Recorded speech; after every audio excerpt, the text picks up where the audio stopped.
Et ben après Épinal, donc je suis parti en Belgique, à Virton, en D2, et ça s'est plutôt bien passé. Et là, voilà, j'ai fini ma deuxième année et je suis libre dorénavant. Rappelle-nous tes statistiques lors de ces 2 dernières saisons. J'ai dû mettre une dizaine de passes décisives sur les 2 saisons, un peu plus, et puis j'ai mis 5 buts. Bon, comment ça s'est passé cette expérience belge? Qu'est-ce que tu en retires? C'était vraiment une belle expérience, avec un football différent de chez nous, une culture différente, même si c'est pas loin de chez nous, c'est vraiment différent. Et j'en ressors grandi et que du positif. Bon, des regrets de ne pas avoir joué un peu plus lors de cette deuxième saison? Oui, mon temps de jeu n'a pas été celui que j'espérais, mais bon, ça fait partie d'une saison. Tu peux pas toujours être régulier, être constant, donc ça s'est un peu moins bien passé, mais au final, au niveau des stats, la saison-là est meilleure que la précédente, donc c'est bien quand même. Comment tu évalues le niveau de cette D2 belge? Moi, franchement, je pense que les 5-6 premiers de la division peuvent prétendre à jouer en Ligue 2 en France. Après, le reste, c'est vraiment du bon national, avec bien sûr quelques équipes qui sont un peu plus faibles en bas du classement. L'affluence dans les stades, alors comment tu l'as trouvé? Ça, c'était vraiment le plus de cette division. En national, où tu as des stades à peine 1000 personnes, là c'était des stades remplis à chaque fois. Dans les plus gros stades, tu as entre 5000 et 8000 personnes, donc c'est beau, c'est sympathique. Alors c'est un choix de ne pas vouloir poursuivre en Belgique, ou alors c'est flou pour l'instant? C'est pas que je poursuis pas en Belgique, je sais pas du tout où mon avenir sera. C'est juste que j'ai décidé de ne pas prolonger avec Virton. Donc on s'est quitté d'un commun accord en n'entamant aucune discussion pour l'avenir. Donc voilà, je ne sais pas du tout où est-ce que je vais atterrir, on verra bien. Vous finissez combien là du championnat alors? On a fini 6e du championnat. Là. Donc c'est dans les objectifs ou pas? L'objectif premier du club, c'était de se maintenir, parce que Virton, ça reste un petit club de la division belge. Mais au final, on a joué les premiers rôles jusqu'au bout et sans une interdiction du club de pouvoir jouer les playoffs pour monter, on aurait pu espérer finir 4e ou 3e. Bon, qu'est-ce que tu vises, qu'est-ce que tu privilégies pour les pistes de club? Revenir en France ou l'étranger? Non, comme je vous dis, j'ai pas forcément de plan, si ce n'est de continuer dans ma progression. Que ce soit en France ou à l'étranger, on verra bien. C'est encore bientôt pour parler de tout ça.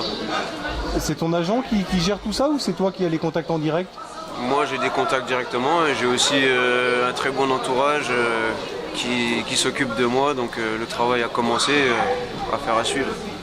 Est-ce que tu exclus un retour à Épinal ou toutes les portes sont ouvertes? Non, toutes les portes sont ouvertes. Épinal, c'est chez moi, mais on verra. On n'en est pas là encore. Tu as dû suivre la saison chaotique du SAS, là, qu'est-ce que tu en as pensé? Bien sûr, oui, j'ai suivi la saison, j'étais triste pour eux. Ça s'est pas bien passé. Bon, il y a des saisons comme ça où rien ne va. Malheureusement pour eux, cette année, ça n'a vraiment pas été. Donc j'espère que le club saura se relever après ça. Oui, retour en CFA, retour presque à la case départ, on a envie de dire, quoi. Bah oui, ils ont fait une bonne saison l'année dernière en remontant tout de suite, ce qui n'est pas une chose facile quand tu descends de national. Mais le club a des ambitions et je pense qu'ils se donneront les moyens pour remonter et avoir de jours meilleurs.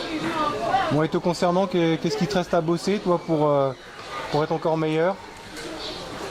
Pour être encore meilleur, de toute façon c'est un travail continu sur moi-même, peut-être aller plus finir les actions dans la surface, parce que les stats, on s'aperçoit que c'est important dans le football d'aujourd'hui. Oui, il me reste encore à bosser bien sûr, et tout ça, ça va venir. Bon, pour conclure, tu vas voir Épinal contre Marseille Consola. Tu as gardé des contacts avec quel joueur?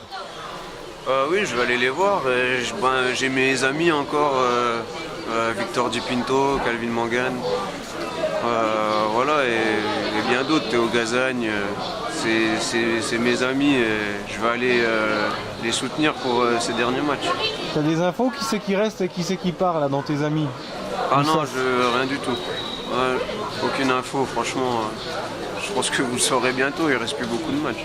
Seulement 2 victoires hein, pour Épinal, c'est quand même un bilan famélique. Fabien Tissot a été limogé quelques mois avant la fin du championnat. Comment t'as ressenti tout ça? De toute façon, dans une saison, quand rien ne va, rien ne va. Hein. Donc ils ont voulu changer de coach pour créer l'électrochoc. Je pense que le mal était fait déjà depuis longtemps. C'est compliqué quand tu n'arrives pas à enchaîner des matchs. Et malheureusement, ils n'ont pas réussi à sortir la tête de l'eau. Donc il faut espérer que les jours soient meilleurs pour eux. Avec Laurent Beignet, il connaît bien la maison quand même. Faut repartir en CFA. Ah bah oui, Laurent il connaît très bien le SAS. Avec Jamel, maintenant je pense qu'ils vont faire ce qu'il faut pour redresser la barre dès la saison prochaine. Avec les jeunes issus du centre de formation notamment, dont Théo Gazagne. Oui, bah, il y a beaucoup de jeunes talentueux au SAS et je pense qu'il faudra qu'ils s'appuient là-dessus pour la suite.